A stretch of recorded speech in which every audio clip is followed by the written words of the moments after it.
Welcome to Stoic Conversations. My name is Caleb Ontiveros, and today will be a short solo episode. Michael and I had a longer conversation interview with the excellent Donald Robertson on Stoicism and anger, so I just wanted to reflect on that briefly and make sure we sent out something for our Tuesday episode. We released the Donald episode last week on Thursday evening, and it's been well received. There's no question about that. A popular episode. Donald goes over the Stoic account of anger, how that maps onto modern accounts of the view, what people can do to become less angry, some of the strategies from the Stoics, and also shared some of his thoughts on the specific ways Americans express anger in particular, and perhaps how that way of expressing anger dominates the internet, regardless of where you live. Certainly was an interesting conversation. Do check that out. It's on our Substack, stoaletter.com, as well as our podcast feed.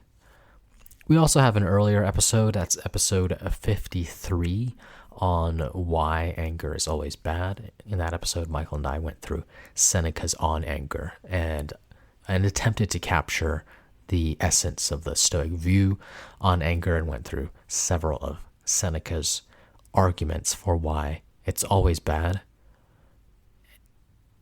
and responses to people who claim otherwise. And I think something I was thinking about after the conversation with Donald Robertson's an idea that might occur to people who are familiar with this Stoic view, sympathetic to it, wish they were less angry, perhaps even are less angry than the typical person. I think it's this common idea that emerges out of anger really being a social emotion. It's perhaps not as inward as other negative passions tend to be, whether that's depression or anxiety. Think of rumination, something that goes on in one's head. Anger, I think, is a more external matter, a social matter. And we have this idea that if you don't get angry at my behalf, that means you don't care about me.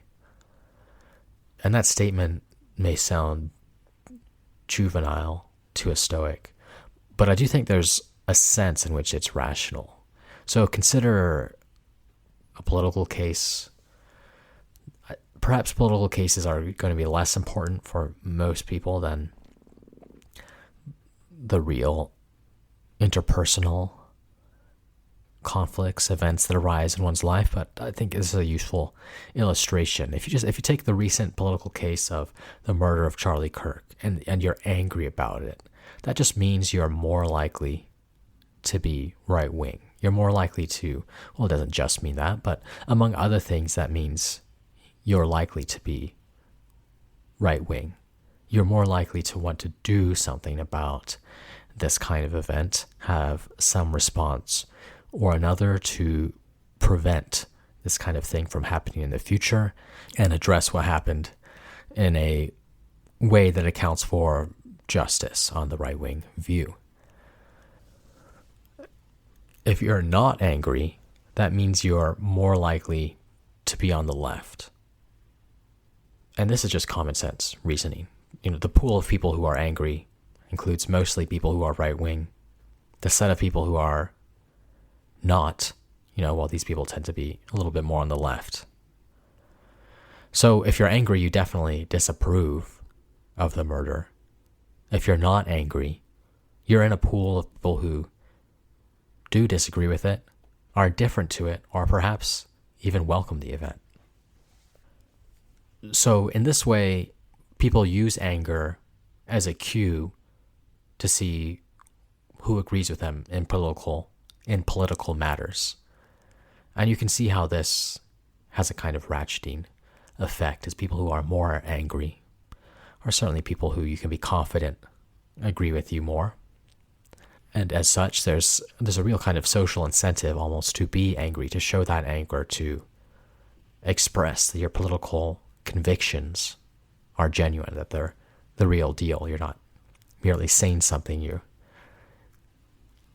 Seneca talks about how angry people are ugly. You're really deforming your appearance for the sake of your political convictions. You have that redness of the face, a scrunching up of the nose, what have you. The mouth agape, perhaps. And all that means is that anger can serve as a useful social signal. And I think that puts people who disapprove of say, in this specific case, that puts people who disapprove of the killing but don't express themselves with anger in an interesting place. And of course, there is a difference between expressing anger and being angry oneself. Perhaps it's strategic for a political player to express anger without themselves being corrupted by the passion. It's almost like the Epictetus line about not groaning inwardly. But often, of course, these things come together. We're typically not separating things in that manner, and of course there is an argument that you shouldn't do such a thing, that to act in that way is not authentic. It sounds like a rationalization of sorts. I'm not angry, I'm just acting angry. So that's in the political case, but we see it in the interpersonal realm as well. If a loved one is seriously hurt by another, failing to be enraged would be seen by some to be inappropriate. It would be cold, as if you didn't care. It goes back to that original idea we opened with. If you don't get angry at my behalf when I'm hurt by others, that means you don't care about me. And you can see the reasoning here, this sort of almost Bayesian reasoning. If you are angry, that is evidence that you care about me, because people who are not angry, well, that just includes more behaviors that involve not caring about me, is the abstract way to put it. And you could wish the world were otherwise, but given our current culture, that's the way things stand. Of course, perhaps it would be better. Perhaps it would be better if people didn't read so much into passions, the way we expressed ourselves. But simply saying we wish for nuance isn't enough. People aren't dumb. The fact of the matter is that many people, when asking for nuance, don't care, whether it comes to politics, interpersonal matters. And we need to make a lot of decisions in the day. We're often lazy and going to default to heuristics, judging people by the way they express themselves. Of course, one can make terrible mistakes by using these sorts of rough heuristics, this kind of reasoning of you really cared, you would behave in this way, and so on. But I think it is a sort of interesting question. And that, as I said, that kind of reasoning can certainly be distorted. And it's almost an empirical matter. Has someone seen enough people to know what caring looks like?